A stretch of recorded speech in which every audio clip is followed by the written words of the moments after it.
Welcome back to Denmark 101. Today, let's talk about trying to find where to buy things. So, at the very beginning of Denmark 101, I talked about some of my embarrassing shopping experiences. And I've got to say, one of the things that stands out as very, very different for me is trying to figure out, and it took me far longer than I'd like to admit, but trying to figure out where to buy condoms. Now, Denmark in general tends to have a little bit of an issue with condom usage in general, which is something that is changing. But if we put all of that aside, typically what I was used to was condoms in the US, and the big challenge with buying condoms in the US is it's a little tihi, taboo, ta-ta-ta-ta kind of, so they're kind of usually ferreted away, and then they have an issue with people stealing condoms. So then they usually lock the condoms up. But you usually have like all of these different options, right? You've got warm, cooling, cooling and warm, strawberry, banana, ribbed, vibrating, thick, thin, strange, long, tiny, big, who knows, right? So you're sitting there, and the biggest problem, once you get there and once you finally get the glass case unlocked and access to them, is figuring out just what the heck you want. Coming to Denmark, one of the biggest things that baffled me was where to buy condoms.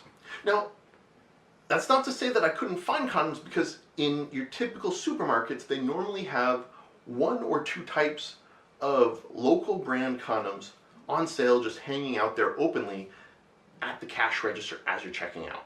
Now, this is probably a little bit different when you get out into the mega stores, in the suburbs, like a really large Flutex or some of the others, right?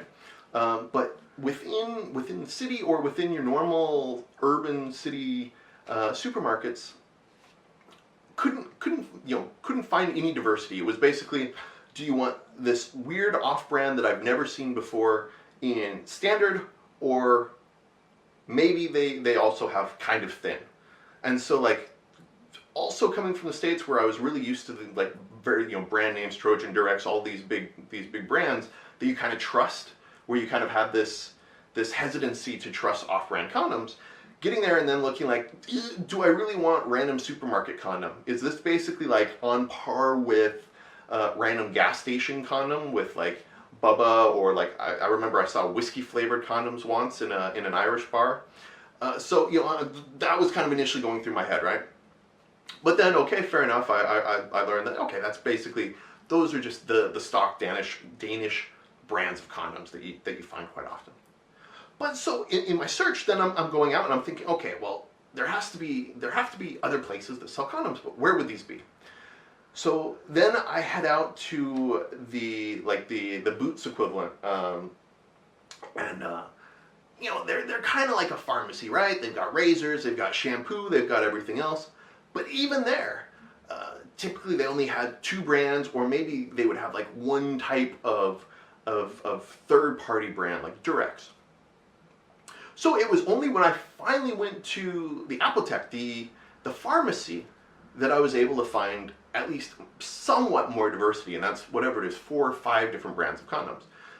And that was getting into kind of some of the more recognizable ones, like the Durex that I really recognize from home. And then, of course, there are all sorts of adult shops and things like that, but when you're looking for something, like a condom, don't usually, or I guess I'm not normally used to being like, okay, I need to pencil in another 15, 20 minutes to run down and then find it. Now, what you can also find is condoms at 7-Elevens. But there, again, it's normally, sometimes rotating, but normally it's your standard brands, and they're extremely expensive. So, kind of a weird one, but that was one of the, I guess, cultural things that I found kind of different, interesting, and also that just kind of was this protracted, I guess, chase as I tried to figure out where the hell are the condoms, which I guess is kind of the age-old question. But anyway, thank you for tuning in, and this is Denmark 101.